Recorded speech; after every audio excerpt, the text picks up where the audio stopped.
Taylor, #1 CD. They expect to sell 1 million copies of this thing. Like, more. That's the first week, and then what do you... That's so many, though. That's a lot for the first week. That's amazing, and you wrote the entire thing by yourself. Yes. Every song.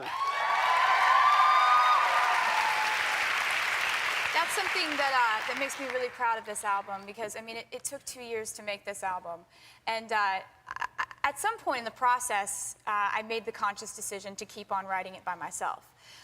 You know, at first it was really circumstantial. Like, I'd get an idea at 3 a.m. and I'd be like, there's no co-writer here in Montana on the tour bus at 3 a.m., so I'll just go ahead and write this by myself. And then, like, a little more than halfway through, I was like, you know what? I could do this by myself, really, maybe. And you were telling me at rehearsal that you were so scared that because you poured so much of yourself into this and there's so much personal information here, you were actually really worried about how people would receive it. Yeah, I have been all over the map as far as emotion-wise going. Like, with this album, it's been such an emotional process. Like, writing it for those 2 years, the last 6 months of that, like the 6 months of finishing up the record, I would have nightmares in the middle of the night where I'd wake up and I'd be like, have a nightmare that Rolling Stone hated it. Like, and you know, I mean, I'd wake up and I'd be like, in the nightmare, they gave me like half a star. I'm like, is that even possible? Did they even do that? Yeah. But I was, you know, I was really nervous about it because, I mean, taking this on and writing every single line of every verse, pre-chorus, bridge, everything, you're taking a lot of ownership of whether people like it or don't. Right, right. So you're very proud that everybody likes it, because everybody does like it, to be #1. Thank you. And now, so you continue to write about ex-boyfriends. You would think that people would be scared to even be near you, because they have to know, right, that you're gonna, because that's what you write about your experience. It seems to be the pattern, yeah. Mm-hmm. And there's a new one that people are speculating that it was about John Mayer, and because it's Dear John, and it could just be a Dear John song. It could just be that. That song kind of is what it is. Okay, great. We know the answer now. It's about him. So now, well, you didn't dispute it, so obviously. Well, but the thing is, like, okay, with my career, and I've been fortunate enough to have success. Like, I've had a few main goals and priorities if I was lucky enough to continue to get to do this and have it go like this. And those 2 goals were to, in spite of success, remain the same person, and in spite of success, remain the same songwriter. When I was 12 years old and I started writing songs, I was writing songs about my life. And just because more people are now kind of more interested in the subject material of those songs, rather, a little more than when I was 12. Right. Now, I'm still going to continue to write about my life, and I guess people are going to continue to speculate about it, and I'm going to continue to never tell them who the song's about. Right. But it's about him. Okay, so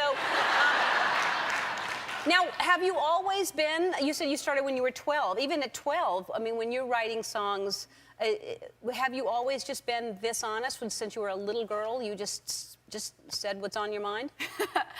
With music, that's where I can say whatever. I mean, I remember, like, when I was in school, the whole reason I started writing songs was because I was alone a lot of the time. And, you know, I'd sit there in school and I'd be hearing people like, oh my God, this party we're going to is going to be so awesome on Friday. Everyone's invited except for her over there, you know, like, and I just wouldn't be invited to stuff, and I would sit there and I'd be like, it's okay, because I can write a song about this later.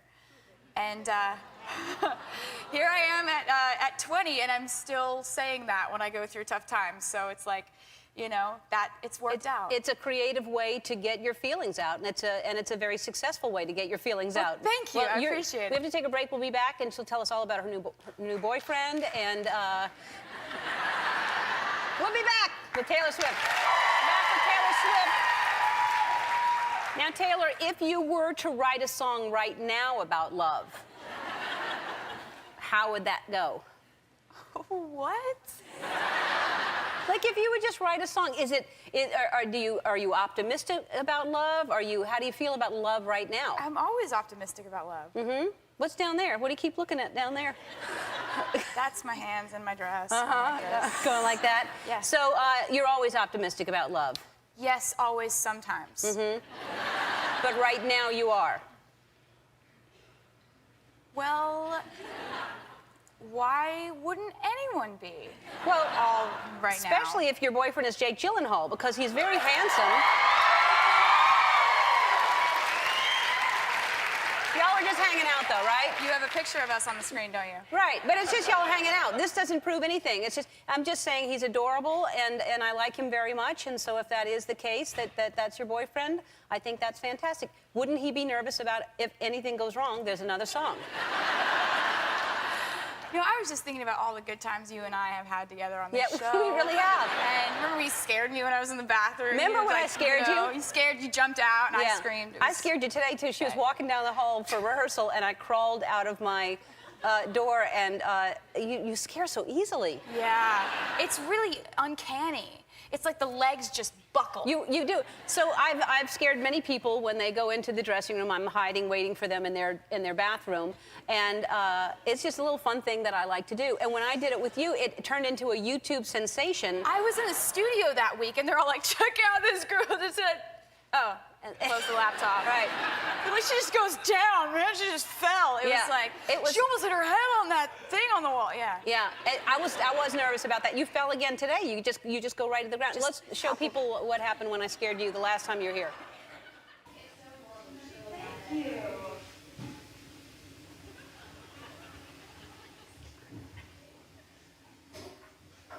Oh.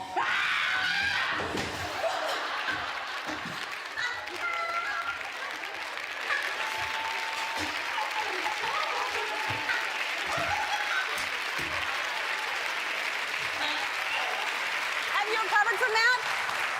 The fall, there were bruises, there were many reminders of that. Why do you do that?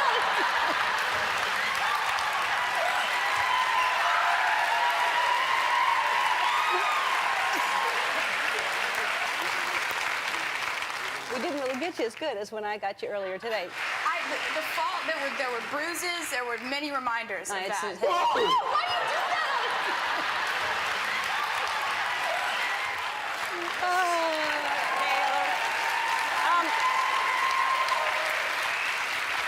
So you moved out. You're living on your own now. You moved out from Mama. I am. Yeah. Yes. Yeah. And how is that being away from your mom? Oh, you know what? It's been wonderful. My family, they become well, you know, how do I say this? Because both my mom and my dad are around somewhere. Yeah. You know, it's been amazing because it becomes a privilege to hang out with my parents because I don't see them all the time. Right. So, you know, we go to breakfast, we hang out, it's great. The one thing that I thought would change that didn't, though, is my mom, worst case scenario, Andrea. She jumps to a worst case scenario? She's done that since I was little, and I thought, you know, it's with health problems. Like when I was little, I would be like, I'd be blowing my nose if I had a cold or something. She'd be like, "Stop blowing your nose so hard." I'd be like, "Why?" And she'd be like, "You'll get a brain infection." Wow. So now, like, I was calling her the other day, and I was like, she's like, "What are you about to do?" I was, "Oh, I'm about to go running," and she's like, "Be careful." I was like, "I'm running on a treadmill." She's like, "Have you ever YouTubed treadmill accidents?" People can die on treadmill accidents. Wow.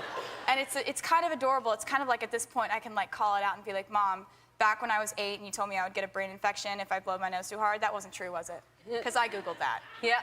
It's like, but you know, we're so close, and my family, I love them so much. My brother's off at Notre Dame, and it's really cool. Well, I'm glad that you're, it really feels like, and someone said this, we have had you on the show for 3 years now, right? I feel like we've just watched you grow up, and I'm just watching you just get to be a bigger and bigger and bigger star, and I mean, we knew you were talented when you were first on, but you just keep growing as an artist, and you're still just a very regular and normal person, which I really appreciate, because that's hard to hold on to that and be grounded, and you really are. So thank you so much. I'm happy that you're that person. One of Taylor Swift's biggest fans is in the audience today, and I would like to meet her. Where's Amber Schneider? Where are you, Amber? How are you? Freaking out. Yeah? Here, take this. I know. We said we were going to bring you here, and you were going to be in the riffraff room, and then we said we all of a sudden had a seat, and so we brought you in here, and it's very exciting. You're a huge fan of Taylor's. How come? Well, just a minute. Let me Okay. try to calm down. Sorry, I sprung this on you. Yeah. I really believe in her because she's like one of the best artists out there. She doesn't do anything bad. She keeps her composure. She remains. I'm getting so emotional. That's well because also you played her song at your wedding, and your husband then. How long ago did he leave for Afghanistan? We got married August 7th, and I'm sorry. That's okay. And he left a month afterwards. Okay, and he's been gone this August? Since September 6th. he's Okay, been gone. all right. And you played, what song did you play at the wedding? Love Story. That was what I walked down the aisle to. Oh, she left. We were trying to get her to stay so that you could meet her because I know that would mean so much to you, but she left a little while ago. But are you sure she left? Are we sure? All right. Well, let's act like she didn't leave. She didn't leave. She didn't leave.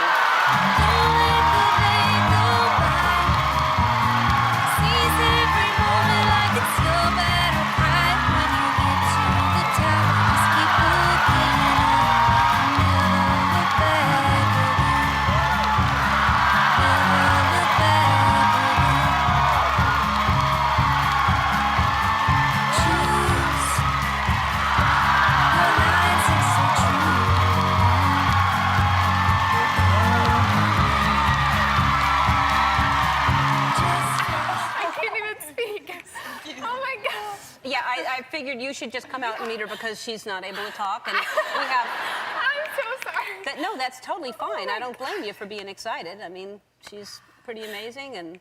We were backstage in the dressing room watching you, and it's just so inspiring what you guys are going through for love. And I wanted to say that about you and Matt. It's beautiful and it's inspiring, and I admire you a lot. Oh, I admire you a whole lot more. You both admire each other. What about me? We love you too. So, no, I'm kidding. So, do you play guitar by any chance? I tried to learn, but my fingers don't do what they're supposed to. They don't reach. You have to just keep practicing. Well, I if can't. you They're have not the right long guitar. enough. Andy, bring out the right kind of guitar for her. Yeah. Maybe if there was an autographed guitar.